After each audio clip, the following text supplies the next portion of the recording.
Welcome, college football fans, to the Volunteer Breakdown Podcast, where we, Gavin and Mylan, are your college football insiders, with intriguing takes into the Division I college football universe, to exclusive deep dives and breakdowns into the Tennessee football program. So without further ado, college football junkies, grab your popcorn and let's get into it. I'm calling the upset on this one. Let's see what happens this Saturday. Our predictions don't matter. It's what happens on that field.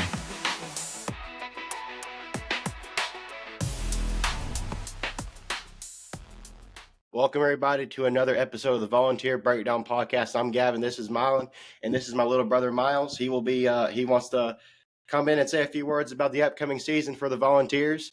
And to start off, I know the big off-season story for everybody that's wanting to know, how will Joey Aguilar do?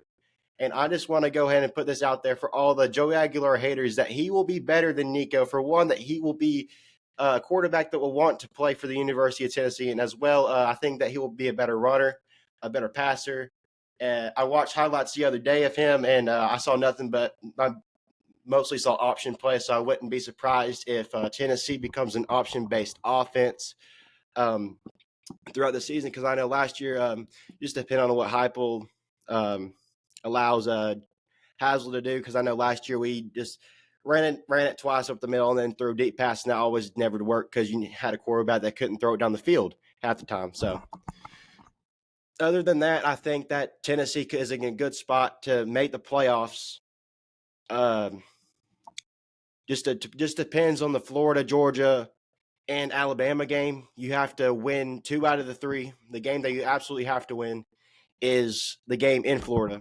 With it being so late in the season in a place like the Swamp, we haven't won there in like over 20 years. So it's going to be a hard place to play with the kind of offensive caliber that Billy Napier and DJ Lagway are bringing to the table this season. I think they're ranked 15th or top 15 in the preseason poll. I know that doesn't really matter, but come down to the towards November and then selection Sunday or whatever it is, whenever the playoff selection is.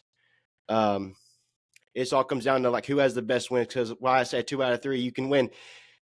If you win Alabama and Georgia, especially if you win against Georgia earlier in the season, those are 2 big caliber teams that are playing against each other in Athens. And if you win against both those teams, I say you have a really good shot of making the playoffs. Yeah, I think you really just got to win one of those 3, as long as you don't drop games to the others. I mean, 10-2 in the SEC is 1,000% going to get you in the playoffs, in my opinion. I mean, you got to win. You got to win one of them. I think your best shot is going to be it's either going to be Georgia at home or in the Swamp. I don't know. It could be Bama. It just depends on. We're going to find a lot out about Tennessee week 1 against Syracuse. I don't think there is any. We cannot come into the season saying that we're trying to be vanilla. We don't know what we have, so I think that we're going to go into the Syracuse game wanting to win that game. You know, no matter what. Opening up as a 2-touchdown favorite. You know, we could go in there and it could be a tight game, or we could blow them out. I don't. Our defense is too good for us to get blown out against a team like that. So I think opening week we're going to find a lot out about our team, and then you get a second tune-up game against ETSU, and then Georgia comes to town week 3. Yeah, piggyback off what you said. Find out who your team is. You find a little bit about your team come week 1, but come week 3, you're going to really find out who your team is come conference play, especially starting out with such a powerhouse team like Georgia, known for their defense. So, I mean, I think personally the Georgia game. I mean, that's what all the fans are looking for right now. I mean, that's the biggest game in Neyland this season. Not a lot of big games other than that one in Oklahoma. I guess Arkansas. You got Arkansas as well. I mean, trying to get payback. But Arkansas, Oklahoma, and Georgia's your only 3 big games. So Georgia, the biggest, being the second home game of the season, is going to be Neyland's going to want moments to erupt. I think Tennessee's defense keeps them in the game every game. I mean, you're going to look at you finally got the most depth at secondary as far as the cornerback position, which has been a dim spot for Tennessee.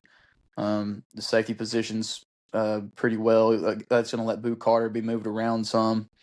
The linebacker core is very young and athletic.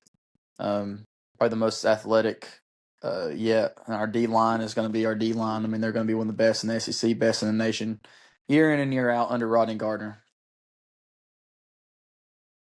Yeah. Trying to think. Going back to the Joey Aguilar situation, I know that there was a quarterback competition and the Volvo, which is an insider page on Facebook, that was saying that there was quarterback competition, saying that, which I expected Aguilar to get the starting job no matter what because he had the experience. I think it was him and Merklinger were competing for the starting job, and Joey was doing decent. He was throwing heat. I would say this season I would compare him to a Joe Milton and a Hendon Hooker. Hendon Hooker, he has accuracy. I'd say he has the accuracy of a Hendon Hooker, I would say, but just I don't know how he would run. I don't know if he has the QB IQ that Hooker did, and Joe Milton because just the heat that the guy can throw off the ball. Because I know that there was a few throws that he made in practice that the receivers could have caught, but they were just coming in too fast. And I guess they couldn't handle the heat. Right. Well. Moving on, talking about the AP poll. I know that it's preseason. Nothing really matters until December, like I said. But I'm going to get this pulled up, the preseason poll. Mylon,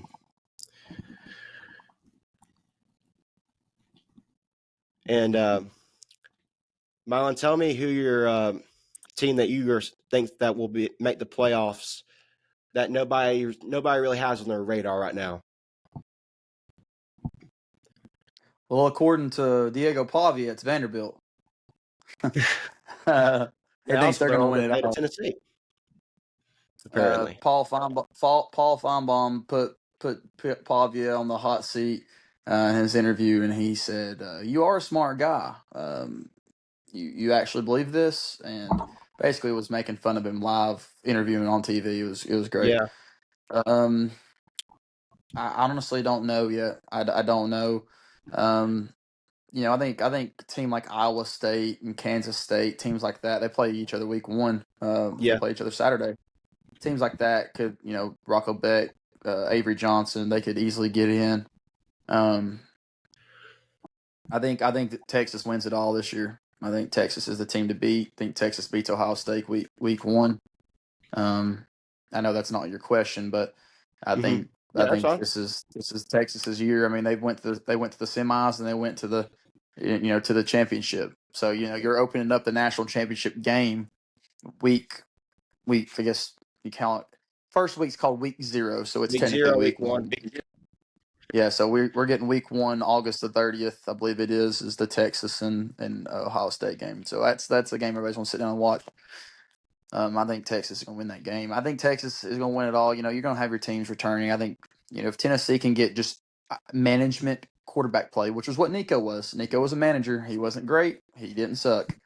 I think Tennessee makes the playoffs again. I really do. Okay.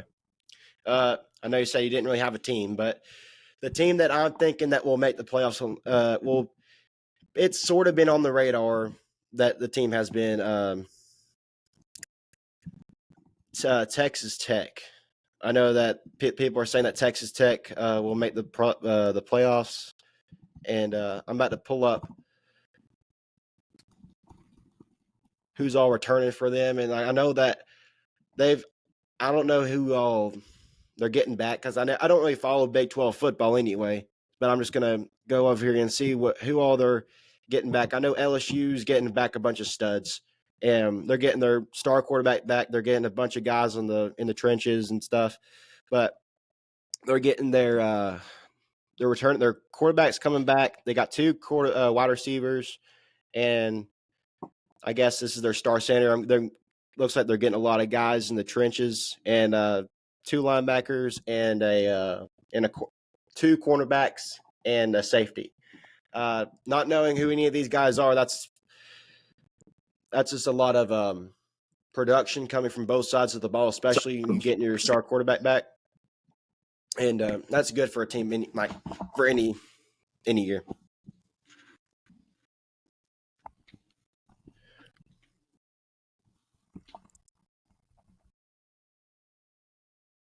Sucks.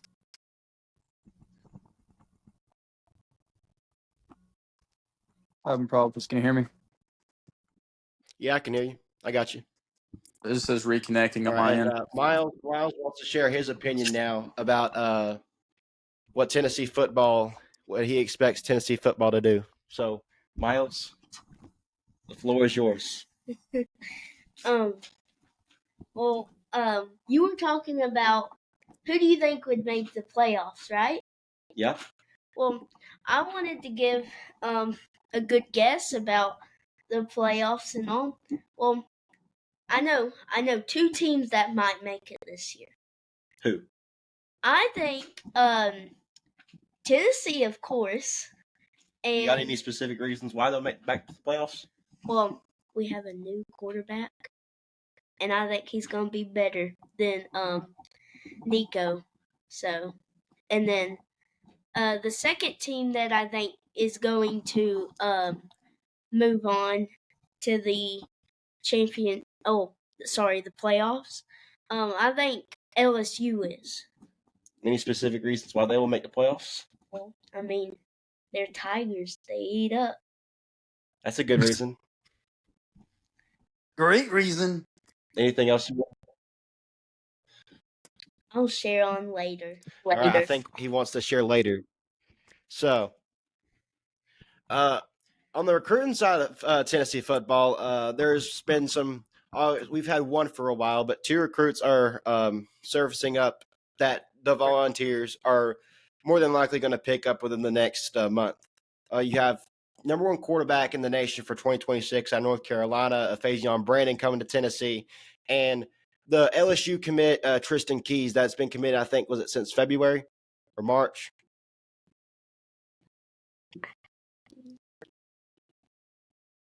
Can you hear me? Yeah, I hear you. What was that you said? I said, Faison and what was the time frame? Like whenever he committed, like Tristan Keys, was it like March, February, something like that? No, he'll probably early enroll. He'll commit this fall, probably November. That's Yeah. the earliest signing day period. But whenever he committed to, he's December, been committed to LSU for like quite a while. But with us having the new Adidas deal that's going to come into effect this coming July, he already had an Adidas deal signed with them before coming out of high school. So that's one of the main reasons I think he'll be coming to us. Like he's a lock. And then to the number one running back of 2026, Savion Heitler. He's out of I think Virginia, and it's basically between us and Michigan. After the recent investigations and stuff about the whole silent stealing situation, Sharon Moore gets 2-game suspension. I think that with that whole situation brewing within the university, I think that Savion Hitter, he has a choice. But I think if I were him, I wouldn't go to a program that's been under such heat for a couple of years, just based off like recruiting and stuff like that. But I would go to, if you want to go to a program, like just go to Tennessee where they will develop you to become one of those like star players. Because I know Heupel was a quarterback, but he's developed two quarterbacks. One that was a bench, ironically at Michigan, and now he's playing preseason games for the Dallas Cowboys. And Hendon Hooker played his preseason game for the Lions not too long ago. Yeah. Landon, I mean, you land a 5-star athlete, a 5-star lineman. Actually, he was not rated a 5-star lineman. We are projected to possibly land a 5-star offensive lineman. And then you obviously have Faison, and then you have Savion and Tristan. You get both of those guys. Your offense is, I mean, you've literally landed the number one player in each position group, which has never probably ever happened. So the naysayers that Heupel can't recruit, or they need to go somewhere else. Just I wouldn't be surprised. Just back whenever you said something, and like you said just now that Heupel can't recruit, but I wouldn't. If Tennessee has a good chance to make I know Tennessee can make a playoff run. Like they can make a playoff run this year if they wanted to. But if there's any year that they can make like a playoff run to the national championship, it's with Faison, Tristan, and Yeah, this Savion. is a selling point. I mean, you look, hey, you're all sophomore or junior year. We're going to be in that Final Four. The semis at least. I mean, we're gonna make history, and then you're looking at 2028, 2029 is when that could happen. So, there was something else that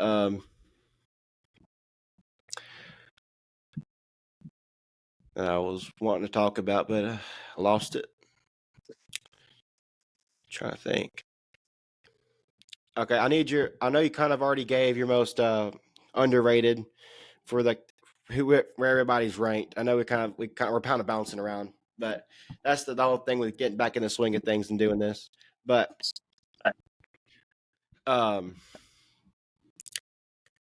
what's one team that you think that is ranked too high and couldn't make the playoffs? Like couldn't. Clemson. Yeah, definitely. Clemson for sure. Because Clemson. I mean, they play. I think they're ranked high every year. But the thing about it is they're going to take, if they win their conference, which the ACC is weak, which they probably will, right? But then they get rid of the championship bias too. Like if you win a conference championship, you don't get an automatic bid. So that's another reason why they probably won't make it. I'm looking at it now. Clemson. The team. I mean, you got to remember, Arizona State finished the season strong last year. They're going to be. Oh yeah, for sure. And you lose Scatterboo, I know, and you lose some other guys, but they're going to be in the conversation. They're getting back that. I forget his name. It's like his last name. I think it's Jordan Tyson, their star wide receiver. They got hurt mid-season, and he's coming back. So hopefully, if he stays healthy, and your quarterback has your guy already, so they can make a deep playoff run as well. Yeah, Clemson stands out to me the most. Yeah, just because like you've already had that Trevor Lawrence era, and like people just aren't really like paying attention to you. You obviously like Clemson back in like 2017 back. Obviously, whenever Trevor Lawrence was playing, like that was the best Clemson team that I remember watching, and making deep runs in the playoffs. Which obviously, the playoff format was 4 teams at the time. So, and I believe Miles has something else that he would like to share. Is this about the rankings? Mm-hmm. Okay. I don't think. Can you pull back up those rankings? Yes. When I was looking at the rankings, I saw Arizona State. They're number 11. Yeah, and they did. I don't think they made it to the playoffs last year. They did. They did. Okay, I'm wrong. But they did. I would say every team that makes it to the playoffs, they should be ranked high. You know what I mean? Well, they have to earn that spot. They just don't. Yeah, they have to earn the spot. They have to be in the top 12. Yes, to make the playoffs. Yeah, I know. All right. This is probably gonna be the last segment of this episode. I know we kind of already predicted a season like wins losses for Tennessee. I'll go first. I think that you win. You win against Syracuse. You win against Eastern Tennessee, Georgia. I say you win all the other games, but Georgia, Florida, and Alabama. Those games are toss-ups to me. I would say you could go into Bryant-Denny, a very hostile environment, and win a close game. And same with Florida. I mean, it could be for all the games. Like we don't know at this point because like we haven't seen the 2025 Tennessee team play at all. So we're just gonna have to wait and see. Come back to me next week and ask me this exact question. Okay. And Miles, you have any closing thoughts? Yep. So, I think we're going to lose against Texas. We don't play Texas. Silly me. I haven't looked at the game schedule yet, but we're gonna win against Syracuse, I believe. So, don't you think? If anything, it should be winning by 20 I or think more. we would win every game except for Georgia, Florida, and LSU. All right. Well, this does it for another episode of the Volunteer Breakdown Podcast. We will be back for another episode to preview the Syracuse game and to see what Tennessee season has in store for us. So this is it. This is it. And for the Volunteer Breakdown Podcast, we'll see you next week. Everybody have a blessed weekend. And don't forget to subscribe. Yeah, hit that like button and subscribe.